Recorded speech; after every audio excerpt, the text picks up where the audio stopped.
하나님 말씀 보겠습니다. 요한복음 13장 1절에서 11절에 있는 말씀입니다. 요한복음 13장 1절에서 11절 신약성경 169페이지에 있습니다.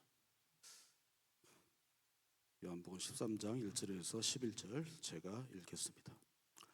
유월절 전에 예수께서 자기가 세상을 떠나 아버지께로 돌아가실 때가 이른 줄 아시고 세상에 있는 자기 사람들을 사랑하시되 끝까지 사랑하시니라.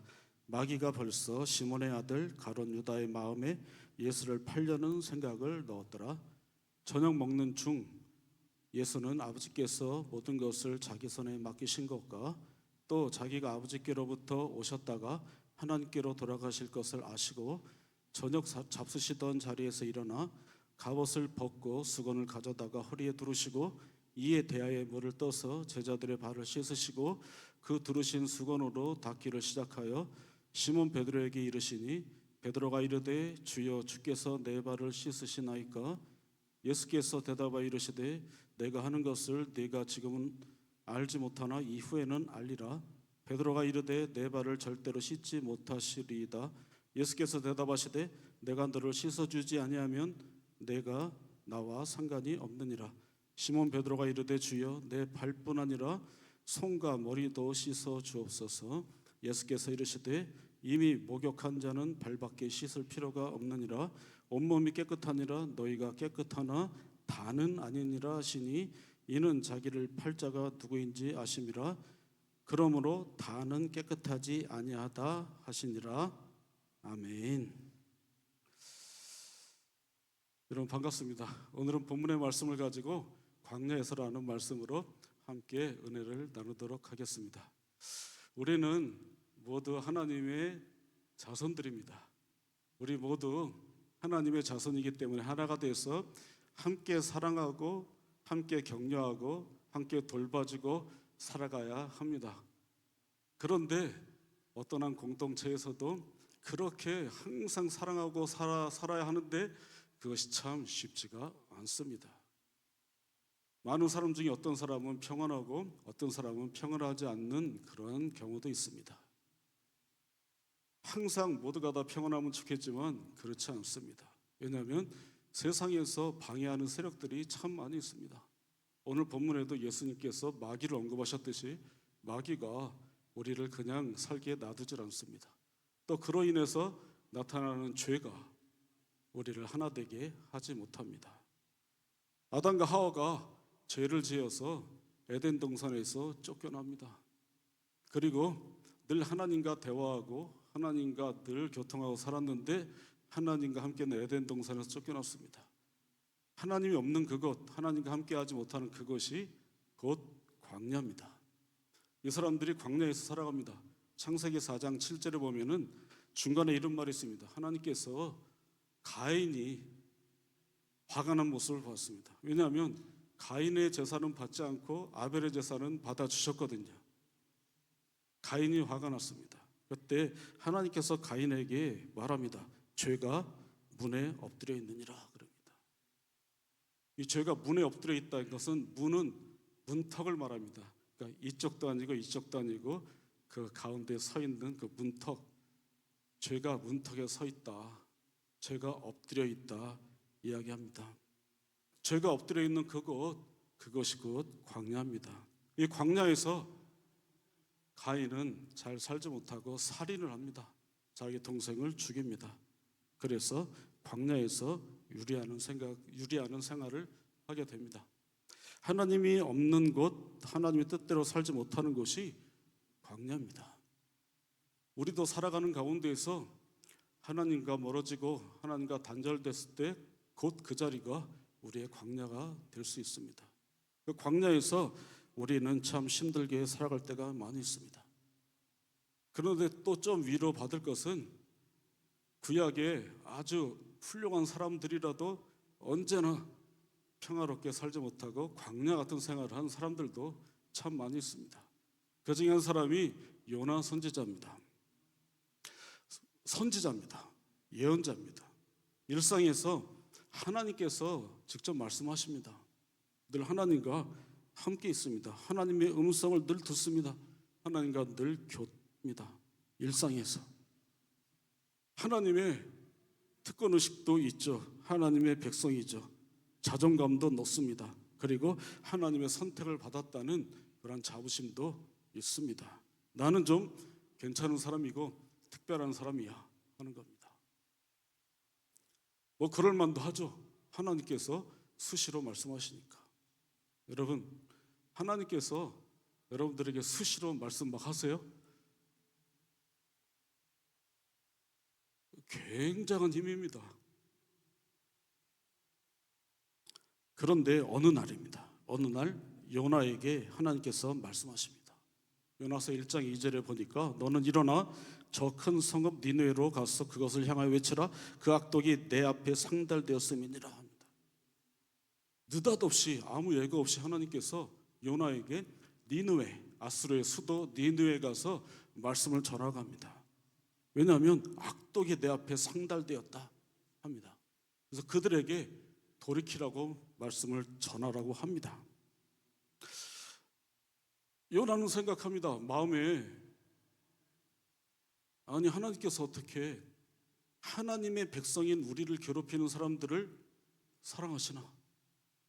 하나님께서 어떻게 이방인들 우리를 늘 괴롭히는 사람을 구원하려고 하시나? 고민이 됩니다. 그래서 잔잔했던 그 마음에 파장이 일어납니다. 하나님은 왜 그러실까 합니다. 근데 중요한 거는 우리가 여기서 늘 생각해야 될 것은 뭐냐면 하나님의 자비는 하나님께 예배하는 교회에만 있지는 않습니다. 하나님의 자비는 경계를 넘어갑니다. 하나님의 인자함은 무례한 사람들에게도 임합니다. 하나님의 사랑은 하나님을 저버리고 등 돌리고 있는 사람들에게도 하나님의 사랑은 그쪽으로 향합니다. 하나님의 자비는 경계와 문턱을 넘어섭니다. 하나님의 사랑은 나와 우리 공동체뿐만이 아니라 다른 아무도 알지 못하는 그곳에도 하나님의 자비는 임합니다. 여기에 요나가 당혹한 거죠. 요나의 생각에는 그렇지 않아야 하는데, 요나의 신앙은 그렇지 않아야 되는데, 요나의 신앙은 하나님을 섬기는 나 그리고 이스라엘에게만 있어야 되는데 하나님은 그렇지 않습니다. 내 생각과 하나님의 생각이 다릅니다. 그래서 생각합니다. 경계를 뛰어넘고 우리뿐만 아니라 적대국도 사랑하시는 하나님을 신뢰해야 되나? 아니면 여태까지 내가 살아왔던 대로 배타적이고 선민의식에 사로잡혀서 저 니느웨 사람들에게 구원을 전하지 않고 계속 싫어하고 혐오하고 살아갈 것인가? 이때 요나의 마음이 광야죠. 우리도 그렇습니다. 광야에서 우리도 살아갈 때가 참 많습니다. 때로는 우리들이 학교에서건 회사에서건 또 교회에서도 인정받지 못해서 광야일 수가 있습니다.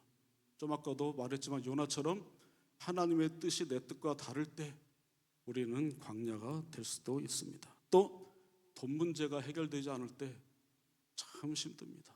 저도 저희 교회에서 돈 문제 때문에 걱정하는 사람들 참 많이 봅니다. 그런데요, 어떤 면에서는요, 성도들에게 돈 문제가 하나님 앞에서 제일 중요할 때가 많습니다. 여러분, 돈 문제 때문에 우리가 이사도 가고, 돈 문제 때문에 이 교회 다니다 다른 교회도 가게 되고, 하다못해 대학을 선택할 때도 어딜 가야 돈을 잘 버나 하는 곳에 사람들이 많이 모이고, 그런데 그 돈 문제가 참 내 뜻대로 되질 않습니다. 돈 문제가 내 뜻대로 되는 사람은 그렇게 많지 않습니다. 일부입니다. 돈 문제가 잘 안 됩니다. 저희 교회 분들도 몇 달째, 6달, 7달째 월급을 받지 못하는 사람이 있습니다. 그분이 좀 먼 곳에서 일하고 집이 먼 곳이에요. 충청도 어디 그쪽인데 그래서 한 2주, 3주는 못 왔습니다. 왜냐하면 기름값이 없어서 못 왔습니다.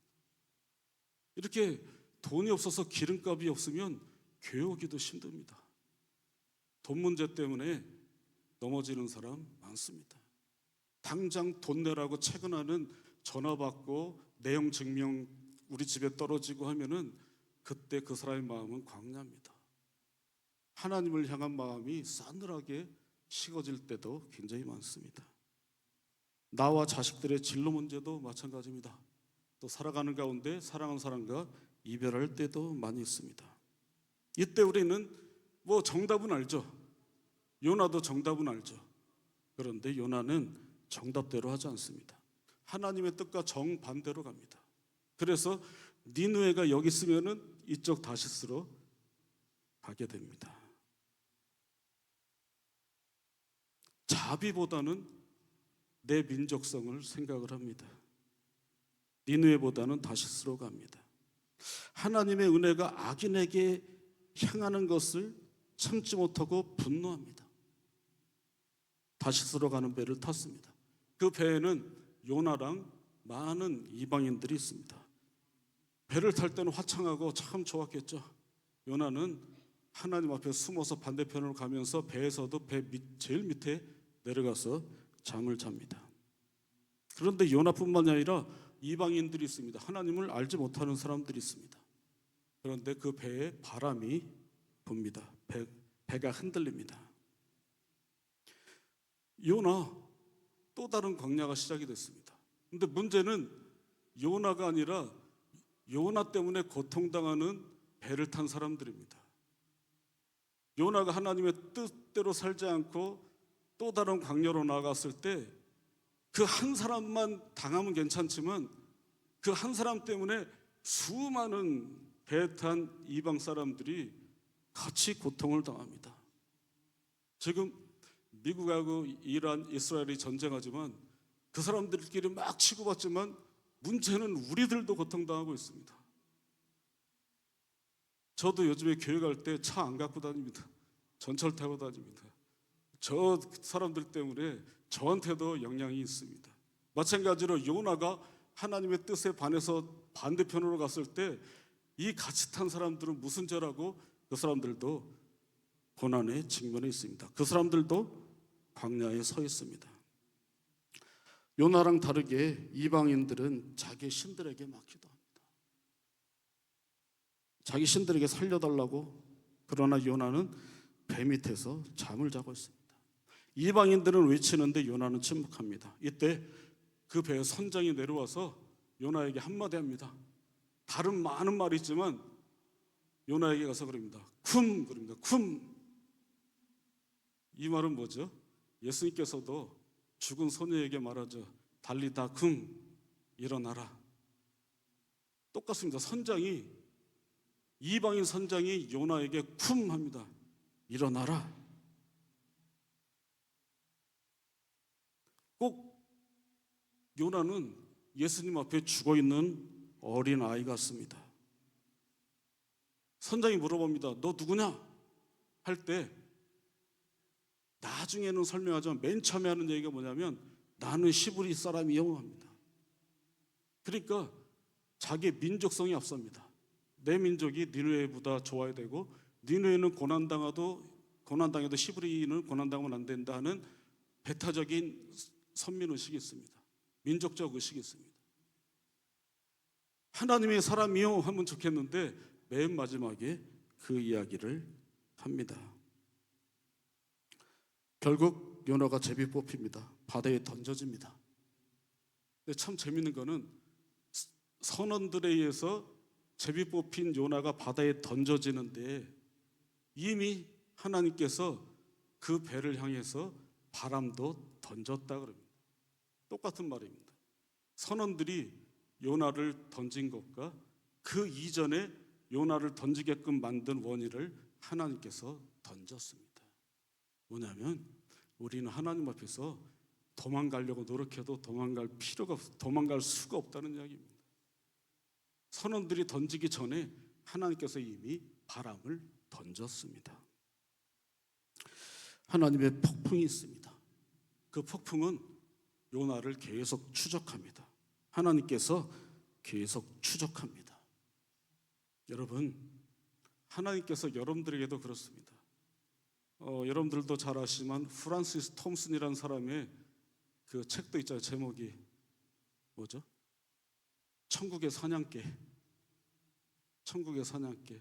프란시스 톰슨이 하나님 안 믿으려고 그렇게 도망 다니는데 하나님이 끝까지 쫓아왔어요. 나중에 하나님 앞에 무릎 꿇으면서 이 톰슨이 하는 얘기가 하나님은 천국의 사냥개 같다. 한번 잡으려고 쫓아오면은 끝까지 쫓아온다.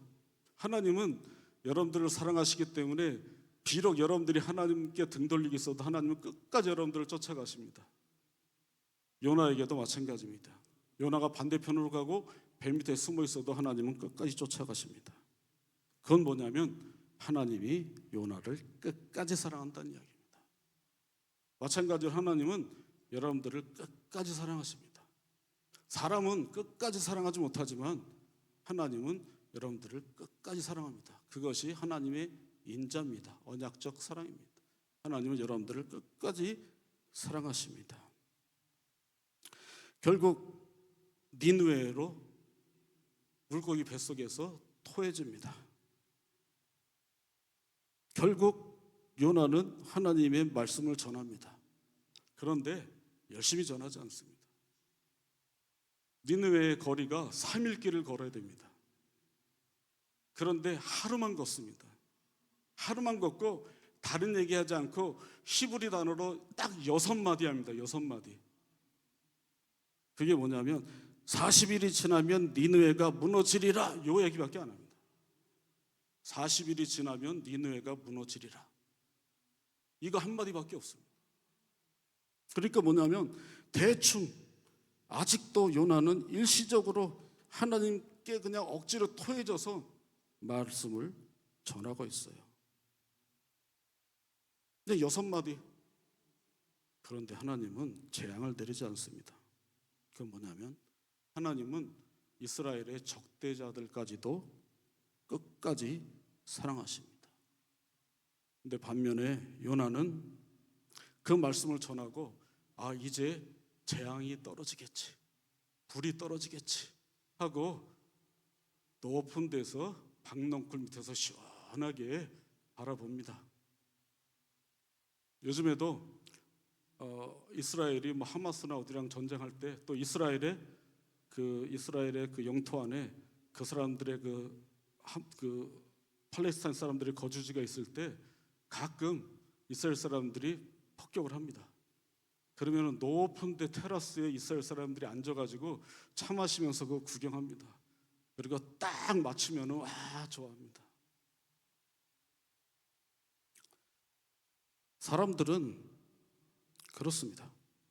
꼭 요나 같은 마음이 있습니다. 그런데 하나님께서 요나의 그 시원하게 된 박넝쿨을 벌레를 통해서 잡아먹게 합니다.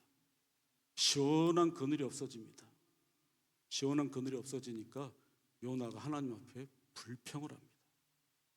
그러면서 요나서가 끝납니다. 뭐냐면 도망가다가 잡혀서 하나님의 일을 또 열심히 하는 것 같지만 또 마지막에는 또 불평하고 끝나는 거. 참 누구랑 비슷하지 않아요? 참 우리들하고 비슷하지 않아요? 하나님 앞에 열심히 감사하고 감사합니다, 은혜입니다 하다가 좀 힘들면은 또 뾰로통해지고 힘들어지고 하나님이 왜 그러실까 하는 우리랑 너무나 비슷합니다. 그건 뭐냐면 요나의 삶이 우리의 일상 신앙하는 사람들의 단편적인 모습을 보여주고 있다는 겁니다. 오늘 본문에 보면 1절에 유월절 전날입니다. 아버지께로 돌아가실 때를 예수님께서 아십니다. 세상에 있는 자기 사람들을 그래서 사랑하십니다.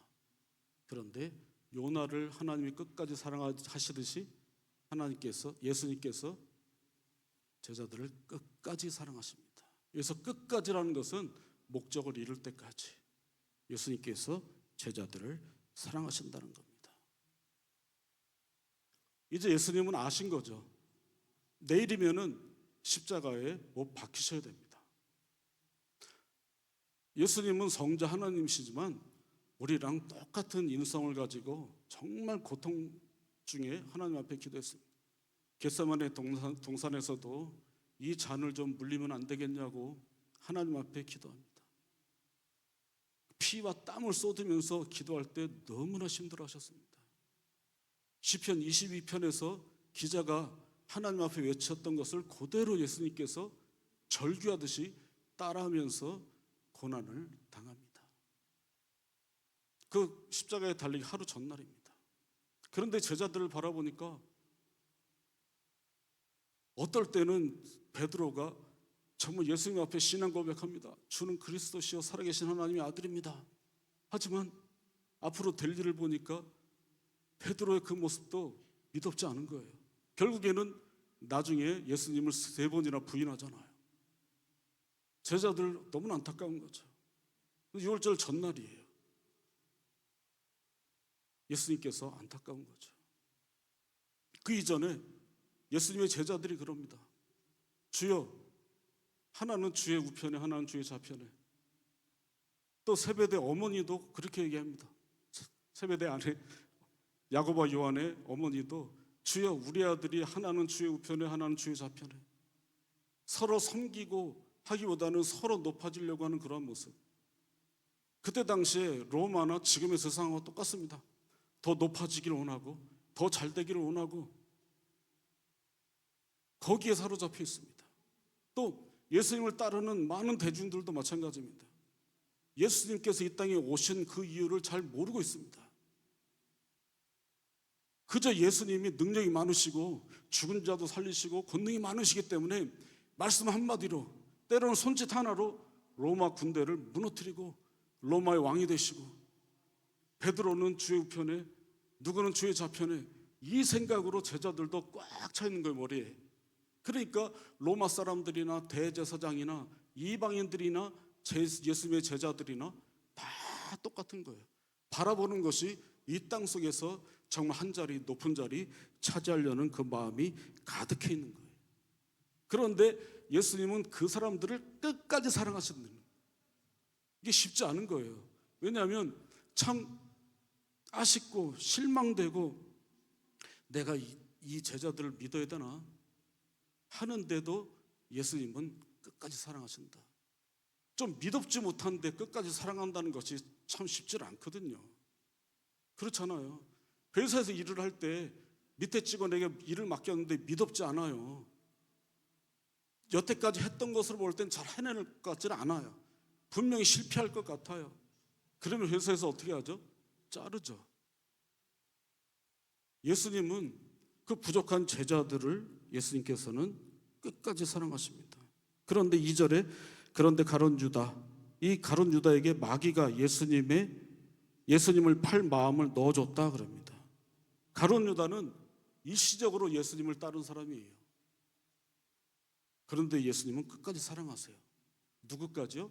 자기를 팔 가룟 유다까지도 예수님은 끝까지 사랑하신다는 거예요. 사랑할 수 없을 사람을 사랑해요. 나를 팔 사람을 사랑하려고 예수님은 마음을 먹었어요. 3절에 모든 것을 하나님께서 자기에게 맡기시고 또 하나님께로 오셨다가 하나님께로 돌아가야 될 때, 그러니까 예수님의 사역이 마무리됐다는 것을 예수님께서 하시고 이제는 마지막 행동을 예수님께서 하시는 거예요. 누구들에게요? 높아지려고 하고 아직 예수님께서 이 땅에 오신 것을 잘 모르는 제자들에게 이야기를 합니다. 이것은 오늘날 이 땅에서 신앙생활하는 사람, 많은 사람들도 다 마찬가지입니다. 정말 예수 그리스도의 뜻이 무엇이고 예수 그리스도를 어떻게 신앙해야 되고 하기보다는 예수님 믿으면 잘 된다, 예수님 믿으면 높아진다, 그러한 많은 유의 그러한 그 간증한 그 사람들의 그 말을 성경처럼 받아들이는 사람들이, 물론 성경에도 아브라함이나 뭐 이런 사람 좀 뭐 떼부자 되고 부자 된 사람들 많죠. 아브라함은 아내 뺏길 뻔하다가 다시 찾으면서 재산이 엄청 많아졌거든요. 그렇게 운 좋은 아브라함이 어디 있어요? 저도 우리 아내가 이뻐가지고 어떤 나라의 왕이 뺏었다가 다시 찾아줘서 야 미안해 돈 많이 주면 얼마나 좋아요. 야 아내 이쁘니까 돈도 많이 버네. 그러한 내용만 듣고 살아가는 거죠. 예수님께서 작정을 하십니다. 왜냐하면 식사 자리에 앉으셨는데 누구도 예수님의 발을 씻어주지 않았어요. 그리고 누구도 제자들끼리 서로 발을 씻지 않았어요. 잘 아시지만 유대인들은 식사할 때 꼭 손발을 닦아야 돼요. 손발을 닦지 않고 밥 먹으면은 사람들이 손가락질하고 바리새인들이 손가락질하고 사람으로 인정을 받지 못한다고요. 그런데 아무도 또 예수님의 발도 닦아주질 않아요. 예수님은 저녁 식사보다 4절 5절에 보면 일어나 겉옷을 벗고 수건을 가져다가 허리에 두르시고 대야에 물을 떠서 제자들의 발을 씻기시고 그 두르신 수건으로 닦기를 시작하세요. 왜냐하면 바뀌지 않는 제자들, 사람들의 모습, 군림하려고 하고 높아지려고 하는 그런 사람들, 그 사람들에게 예수님은 그 누구도 하지 않는 그 행동을 하세요. 예수님 앞에 있는 제자들은 자기들은 예수님 앞에서 좋다고 하지만 예수님 볼 때는 광야 같은 사람들이에요. 예수님, 나는 주의 우편에 나는 주의 좌편에. 제자들의 어머니도 마찬가지입니다. 그러한 가운데에서 예수님께서 제자들의 발을 씻어줘야 합니다. 근데 8절에 베드로가 말합니다. 내 발을 절대 씻지 못하리이다. 예수님 말씀하십니다. 내가 너를 씻어주지 아니하면 내가 나와 상관이 없느니라. 오늘 설교에서 가장 중요한 말씀입니다. 예수님과 관계가 맺어지려면 예수님께서 발을 닦아야 됩니다. 예수님께서 발을 닦고 서로에게 발을 닦아주는 그것이 하나님의 나라의 주의 교회의 관계예요. 무릎 꿇고 섬기는 마음으로 상대방의 더러운 발을 씻지 않으면 안 돼요. 가정에서도 마찬가지입니다. 부부끼리도 마찬가지입니다. 부모와 자녀끼리도 마찬가지입니다. 가끔 TV에서 어떤 상담가들, 요즘에는 기독교인 상담가가 나와서 이렇게 막 상담도 해요. 남편은 연세대 신학교 교수고 이분은 승실대 상담가 교수인데 저는 그 사람들 얘기 듣고 참 부끄러웠어요. 뭐냐면 아내가 2살 위에요. 남편이 2살 아래예요. 그런데 아내가 일하고 들어오면 남편이 매일 안아준대요. 그리고 아내가 슬퍼서 울고 밖에서 힘든 일 있고 들어오면은 아무 말 하지 않고 왜 그래? 왜 그랬는데? 이러지 않고 아무 말 하지 않고 안아준대요. 저는 이렇게 보면서 남편이 2살 어려요. 그러지 않아도 남자가 나이 많고 여자가 어려도 여자가 나이 많게 행동할 때가 많은데 남자가 2살 어려요. 그런데 그렇게 한대요. 저는 그걸 이렇게 보면서 나도 좀 옛날에 좀 그렇게 할 걸.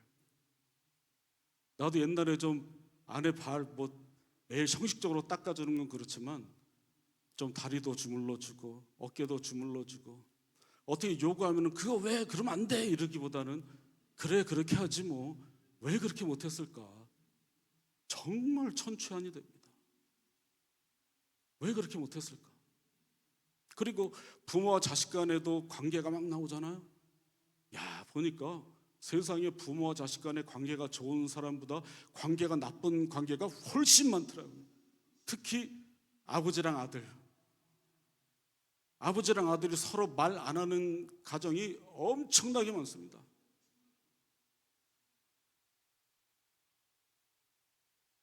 그거 좀 잘할 걸. 제 아내한테도 하자 그러면 그렇게 하지 뭐 그래 그렇게 하지 그 말 한마디를 제대로 못 해가지고 그러니 아내 무릎 꿇고 아내 말을 들어주고 섬기고 발을 씻어준다는 거 물론 제가 할 때도 있죠. 늘 못했다는 게 아니라 근데 좀 늘 해줄 걸. 가정에서 못하고 밖에서 목사네 하면서 뭘 잘난 5월달 가정의 날 설교에 무슨 설교를 할 건가? 목사가 돼서 아내 발 한 번 제대로 닦아주지 못하고 그 앞에 무릎 꿇어주지 못하고 무슨 이야기를 할까?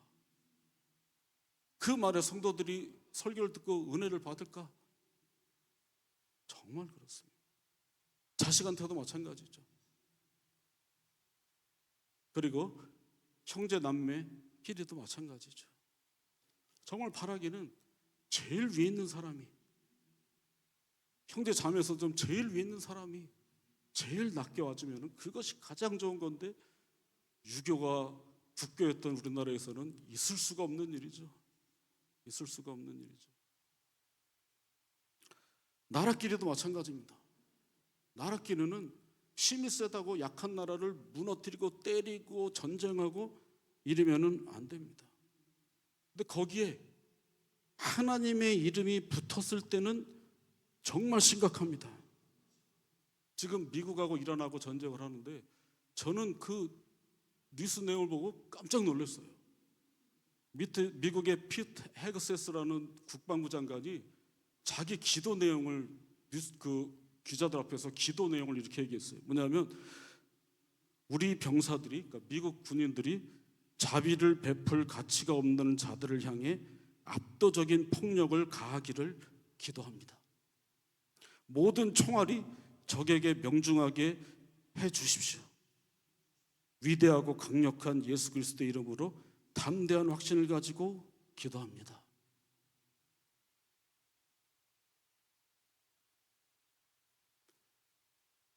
그러니까 로마 교황 레오 14세, 이 사람은 미국 사람입니다. 이 사람이 지난 주일날, 종려 주일날 설교할 때 이렇게 얘기했습니다.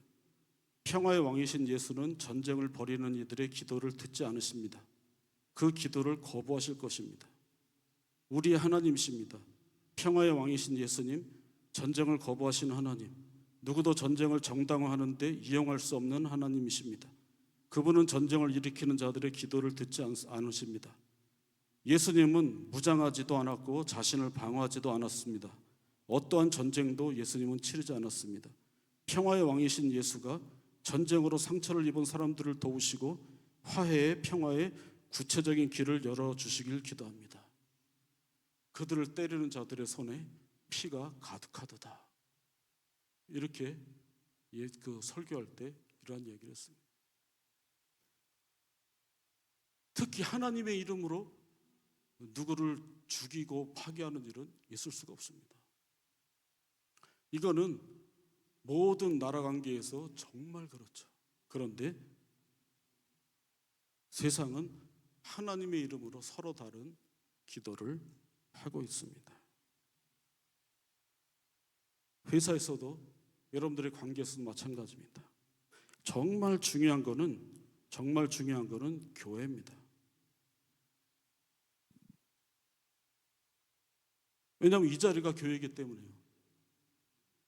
한쪽에서는 누구는 광야 같고 누구는 평강이 있고 그러면 안 됩니다. 하나님의 교회 성도들 안에 모든 가정에 하나님의 자비가 흘러 넘쳐야 됩니다. 예수 그리스도의 머리가 되신 교회에서 반목이 있으면 안 됩니다. 오히려 상대방에게 무릎을 꿇고 상대방의 발을 닦아주는 모습이 있어야 됩니다. 우리가 공동체 할 때 커뮤니티 그럽니다. 컴이란 말은 여러분도 아시지만 함께, 미너티 할 때 무니스란 말은 여러 가지 뜻이 있습니다. 봉사한다, 여러 가지 있는데 그 중에 하나가 선물한다 뜻이 있습니다. 공동체는 함께 서로에게 선물하는 공동체입니다. 존 바클레이라는 굉장히 유명한, 요즘에 제일 유명한 신학학자가 그럽니다. 하나님의 은혜는 기프트, 선물이다. 아무 대가 바라지 않고 내가 잘하지 않아도 임하는 하나님의 선물이 바로 은혜다. 그 선물을 성도들과 함께 나누지 않으면, 함께 내가 먼저 앞다투어서 무릎 꿇고 섬기고 그 더러운 발을 닦아주지 않으면, 예수님도 그랬잖아요. 베드로가 씻지 못합니다. 그러니까 그럼 너와 나 관계없다. 마찬가지로 성도가 성도의 발을 씻어주지 않으면 서로에게 관계가 없는 겁니다. 아무런 의미가 없는 존재가 되어버립니다. 성도는 서로의 발을 가장 더러운 발을 닦아줄 때 성도가 될 수 있습니다. 11절에 예수님께서 끝에 말합니다. 다는 깨끗하지 아니하다. 이게 오늘날 모습입니다. 다는 깨끗하지 않습니다.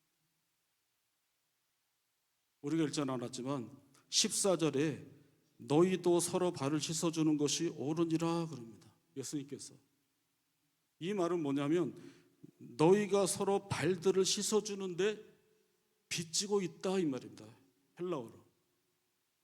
너희가 서로 발을 씻어주는 것이 옳으니라. 이 말이 더 정확히 말하면 너희가 서로 발 씻어주는데 빚지고 있다. 발 씻어주지 않으면 그것이 하나님 앞에 빚이다. 그 빚을 해결하려면 서로의 발을 씻어줘야 됩니다. 성도 안에 나눔이 있고 다툼이 있고 분리가 있고, 혹시 성도끼리 성도 안에서 서로 말 한 번도 안 해본 사람 있지 않습니까?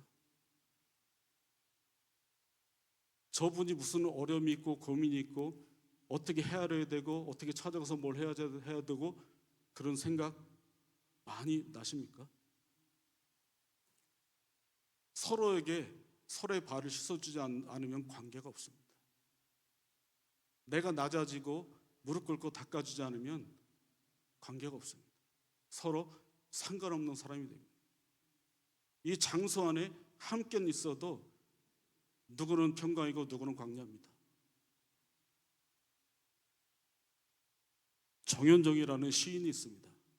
그분이 시 속에서 비스듬이라는 그 시가 있습니다. 제가 한번 읽어볼게요. 생명은 그래요. 어디 기대지 않으면 살아갈 수 있나요? 공기에 기대고 서 있는 나무를 보세요. 우리는 기대는 데가 많은데 흐리기도 하고 기다리는 게 맑기도 하고 흐리기도 하니 우리 또한 맑기도 하고 흐리기도 하죠. 비스듬히 다른 비스듬히를 바치고 있는 이여. 하다못해 이 시인이 볼 때는 나무가 서 있어요. 나무가 서 있는데 똑바로 서 있는 것도 있지만 기울어 서 있는 것도 있다고요. 기울어 서 있는 나무를 보고 이 사람이 느끼는 게 뭐냐면 공기가 받쳐주고 있다고. 나무도 혼자 서 있는 것이 아니라 공기가 받쳐주고 있다. 우리가 한문에서 사람 인자가 이렇게 돼 있잖아요. 뭐죠? 서로 기대고 있는 거예요. 사람은 서로 기대고 있어요. 나무도 공기가 받치고 있는데 기대고 있어요. 그러한 가운데에서 서로 무릎 꿇고 발을 닦아주고 섬기는 그 공동체. 예수님께서 내일이면 십자가에 달리시는데 마지막으로 어떤 것이 가장 중요할까요? 유언과 같은 행동이죠. 여러분, 죽어가는 사람이 자식에게 유언할 때 함부로 허튼 소리 하겠어요? 가장 중요한 거 하는 거죠. 예수님 유언 같은 말씀이죠. 유언 같은 행동이죠. 서로의 발을 씻어주지 않으면 서로 관계가 없다. 간절히 바라기는 우리 부평동부교회는 모두가 서로 헤아리고 서로의 사정을 알고 함께 하나님의 이름으로 서로 기도하고 함께 잘 되기를 바라고 앞다투어 무릎 꿇고 서로 발을 닦아주는 그런 하나님의 공동체가 되기를 간절히 축원합니다. 잠시 기도하겠습니다. 하나님 감사합니다. 이 부족한 종을 통해서 말씀을 주시니 감사드립니다. 우리 부평동북의 하나님의 교회, 사랑이 넘치는 교회, 서로 헌신하는 교회, 섬기는 교회, 예수님께서 가장 중요하게 마지막에 말씀하셨던 무릎 꿇고 서로 발을 씻어주는 교회, 발을 씻어주면서 고생했느라고 함께 울어줄 수 있는 교회 되게 하옵소서. 예수님 이름으로 기도드렸사옵나이다. 아멘.